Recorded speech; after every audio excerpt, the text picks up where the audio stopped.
BNP chairperson Begum Khaleda জিয়ার শারীরিক অবস্থা অপরিবর্তিত রয়েছে। গত ২৪ ঘন্টায় তার স্বাস্থ্যের অবস্থার উন্নতি না অবনতি হয়েছে এ বিষয়ে কোনো মন্তব্য করেননি চিকিৎসকরা। তবে বেগম খালেদা জিয়া সুস্থ হয়ে উঠবেন এমন আশা প্রকাশ করে তার ব্যক্তিগত চিকিৎসক AZM জাহিদ হোসেন বলেছেন, মেডিকেল বোর্ড সিদ্ধান্ত দিলে তাকে যথাসময়ে চিকিৎসার জন্য দেশের বাইরে নিয়ে যাওয়া হবে।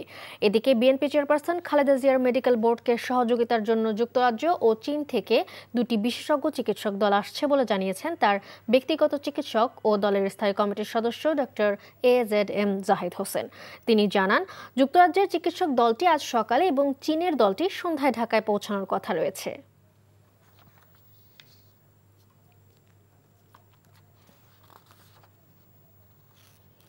রাজধানীর এভারকেয়ার হাসপাতালের সামনে থেকে সরাসরি যোগ দিচ্ছেন সহকর্মী ইফতেখার রেজা।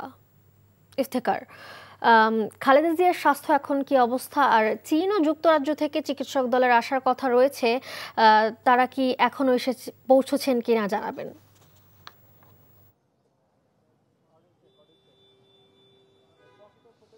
মালিহা, আমরা এখন পর্যন্ত যেটি জানতে পেরেছি সেটি হচ্ছে যে বেলা 10টার পর মূলত বাংলাদেশে পৌঁছানোর কথা যুক্তরাজ্যের চিকিৎসক দলের, এবং এর পরবর্তী সময়ে সন্ধ্যা বা বিকেল নাগাদ চীনের যে চিকিৎসক দল রয়েছে সেই চিকিৎসক দল এসে পৌঁছানোর কথা। এবং এখন পর্যন্ত আজকের বিএনপি চেয়ারপারসন বেগম খালেদা জিয়ার যে স্বাস্থ্যের আপডেট বা সর্বশেষ তথ্য সেটি এখন পর্যন্ত জানানো হয়নি। হয়তো বেলা গড়ানোর সাথে সাথে দলের যিনি দায়িত্বপ্রাপ্ত রয়েছেন দলের স্থায়ী কমিটির সদস্য ডক্টর AZM জাহিদ হোসেন তিনি জানাতে পারেন বলে আমরা আশা প্রকাশ করছি। এবং আমি আপনাকে জানিয়ে রাখতে চাই যে গতকাল রাত বা আজ সকাল ভোর পর্যন্ত সর্বশেষ যে তথ্যটি রয়েছে যে বেগম খালেদা জিয়া চিকিৎসকদের যে চিকিৎসা দিচ্ছেন সেই চিকিৎসা গ্রহণে সাড়া দিচ্ছেন, এবং তিনি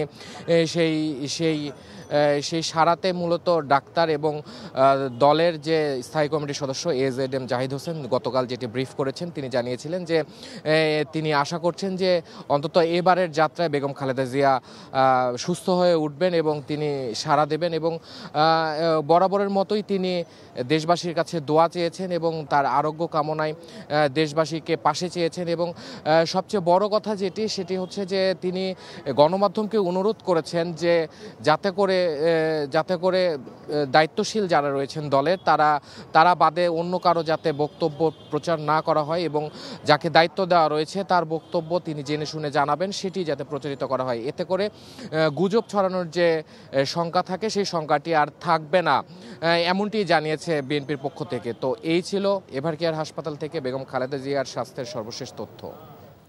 জানছিলাম বেগম খালেদা জিয়ার স্বাস্থ্যের খবর।